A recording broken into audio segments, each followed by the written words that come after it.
আমরা যারা গত 16 বছরের রাজনৈতিক ফ্যাসিবাদের বিরুদ্ধে দাঁড়িয়েছি, এটার সূত্রপাত কিন্তু করেছে 53 বছর ধরে নাগরিক সমাজ কালচারাল এবং ইন্টেলেকচুয়াল ফ্যাসিবাদ তৈরি করেছে। কিভাবে করেছে এক্সাম্পল দিয়ে একের পর এক। 2013 সালে যখন হেফাজতের উপরে গণহত্যা হইল শাপলা চত্বরে, বাংলাদেশের নাগরিক সমাজ প্রতিবাদ করেছে।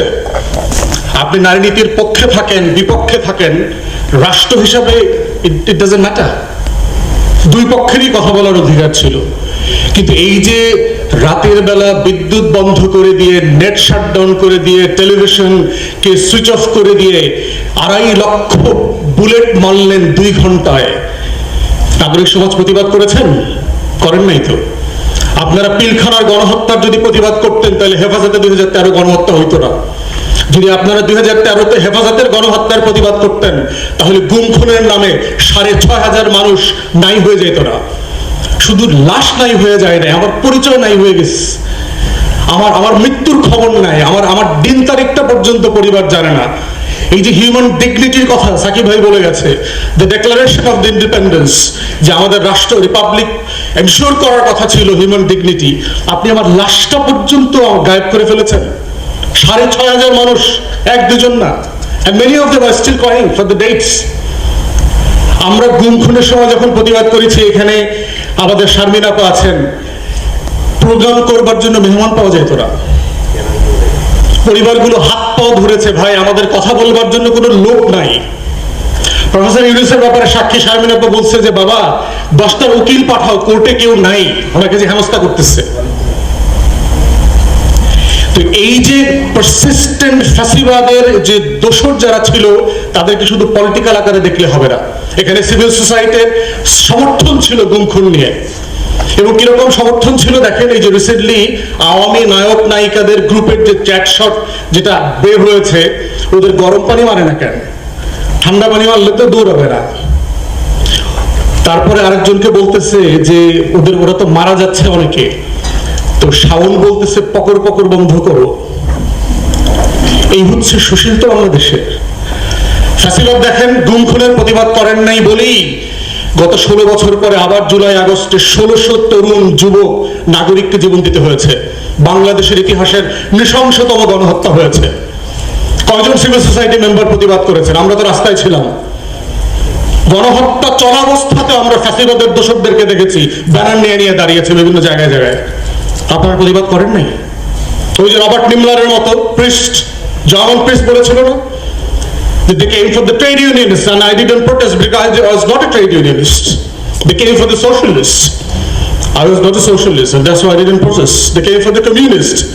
I did not raise my voice because I was not a communist.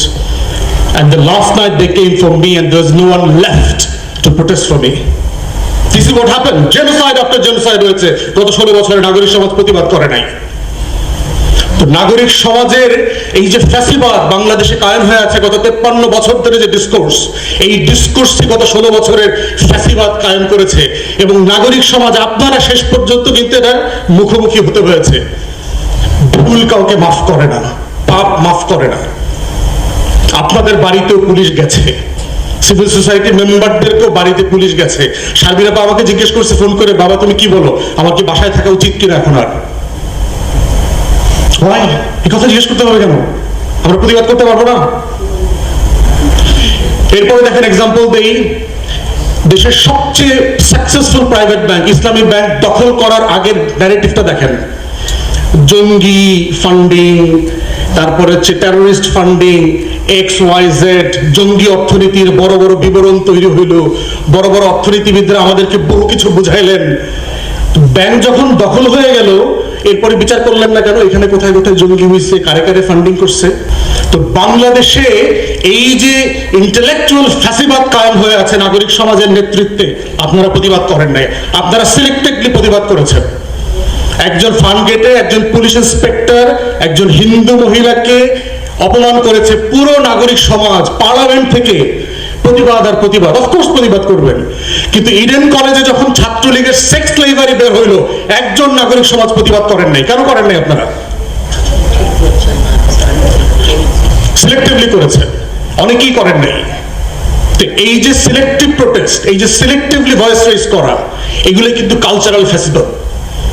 এবং এখান থেকে আমাদের নাগরিক সমাজকে উঠে আসতে হবে। অন্যায় অন্যায়, কমন ফ্রেমে অন্যায়ের প্রতিবাদ করতে হবে, এটাই রিপাবলিকান ক্যারেক্টার।